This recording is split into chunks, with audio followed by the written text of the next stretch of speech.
नमस्कार मित्रों, खेल और खिलाड़ियों की आवाज़ खेलपथ में आपका हार्दिक स्वागत है। दोस्तों, खेल निदेशालय उत्तर प्रदेश मैदानों नहीं बल्कि कागज़ों का सबसे बड़ा खिलाड़ी है। यहाँ हर काम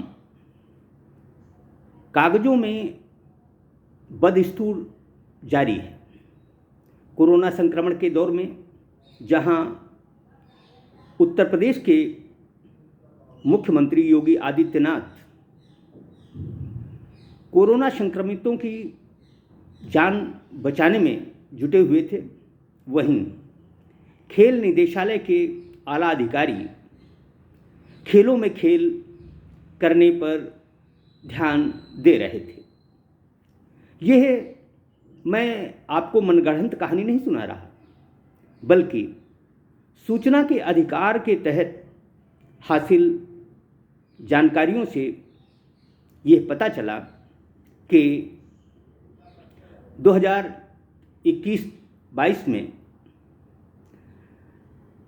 खेल निदेशालय ने खेल शिविरों के संचालन में 12.5 करोड़ रुपए खर्च किए हैं। यह पैसे खर्च हुए हैं या नहीं हुए हैं, इसकी जानकारी खेल निदेशालय के पास नहीं बल्कि जनपदों और मंडलों के पास हासिल की जा सकती है। खेलपथ लगातार मैदानों की बदहाली, प्रशिक्षकों की पीड़ा, खिलाड़ियों की हताशा से अपने दर्शकों को अवगत कराता रहा है। हम आपको बता दें कि खेल निदेशालय लखनऊ सूचना के अधिकार की भी धज्जियां उड़ाता है। वह वही जानकारी देता है जो उसके लाभ की हो। मसलन उससे 2005 से 2019 तक के अंशकालिक खेल प्रशिक्षकों की सूची मांगी गई थी, जिसके जवाब में उसने बताया है कि विभाग के पास प्रशिक्षकों की संख्या को संकलित करने का कोई प्रावधान नहीं है। अब आप ही बताएं कि जब बिना प्रयोजन के 5 रुपए की राशि भी इधर से उधर नहीं हो सकती, ऐसे में 2005 से 2019 के बीच यदि खेल निदेशालय के पास में प्रशिक्षकों की सूची नहीं है तो आखिर क्यों? आखिर इन प्रशिक्षकों को जो मानदेय दिया गया है वो किस तरह दिया गया है? यह ऐसे सवाल हैं जिनका जवाब खेल प्रेमी जनता को चाहिए।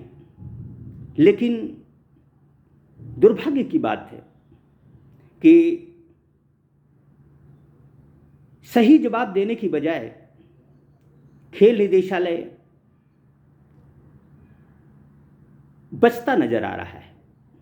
लेकिन वह कब तक बचेगा,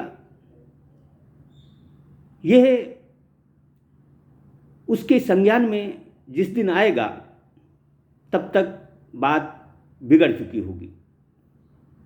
उत्तर प्रदेश में खेल मंत्री, प्रमुख सचिव खेल अच्छे हैं, यह मैं नहीं बल्कि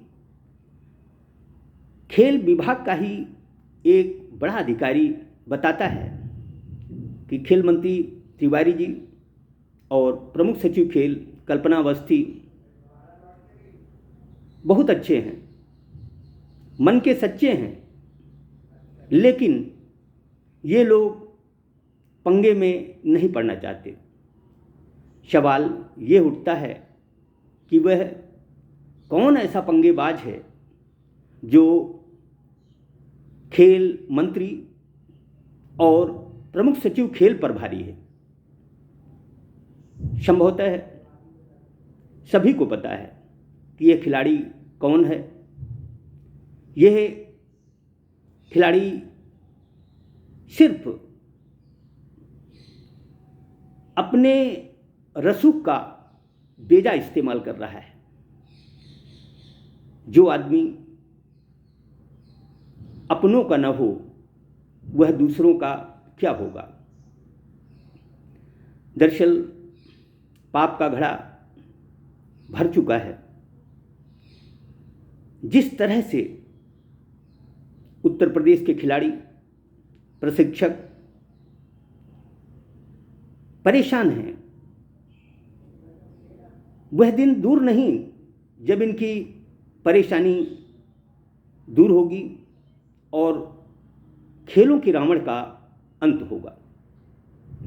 मित्रों, कोरोना संक्रमण के दौर में एक तरफ लगभग 400 प्रशिक्षक अपने हक की लड़ाई लड़ रहे थे, तो दूसरी तरफ खेल निदेशालय अपनों को उपकृत करने का काम कर रहा था।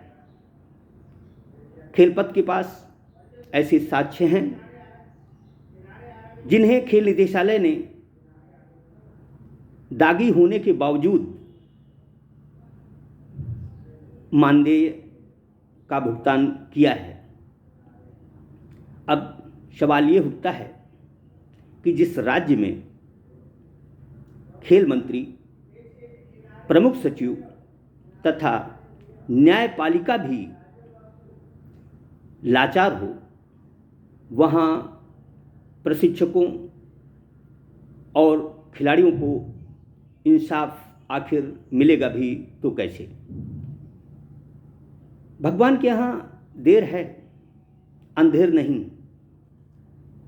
जिस तरह से सूचना के अधिकार की धज्जियां उड़ाई जा रही हैं, वह समय भी आएगा जब उसके ही दस्तावेज खेलों के रावण की जांच का दस्तावेज बनेंगे। जिस तरह खेलों से खिलवाड़ किया जा रहा है, मुख्यमंत्री योगी आदित्यनाथ यह नहीं कह सकते कि उन्हें प्रदेश के खिलाड़ियों और प्रशिक्षकों की परेशानी का भान नहीं है।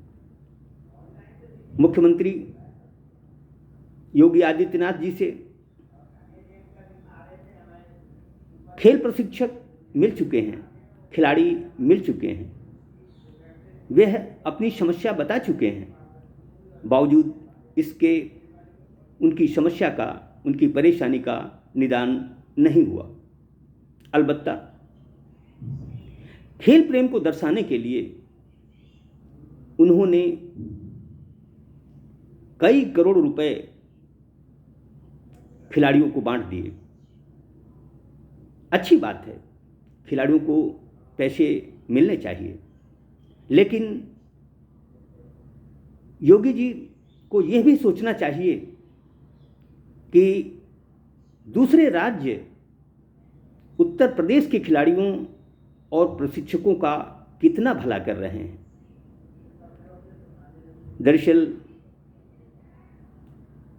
जिस तरह घर का जोगी जोगना आन गांव का सिद्ध वाली कहावत उत्तर प्रदेश में चल रही है, यह खेलों के लिहाज से कतई बेहतर नहीं कही जा सकती। भ्रष्टाचार चरम पर है। सिर्फ कागजों में खेल चल रहे हैं। किस तरह से खेल बजट को खुर्द-बुर्द किया जाए, इसके प्रयास जारी हैं। मैदानों की स्थिति बदहाल है, लेकिन मैदानों के रखरखाव पर करोड़ों रुपए कागजों में व्यय हो चुके हैं। यह सब शासकीय धन का दुरुपयोग है।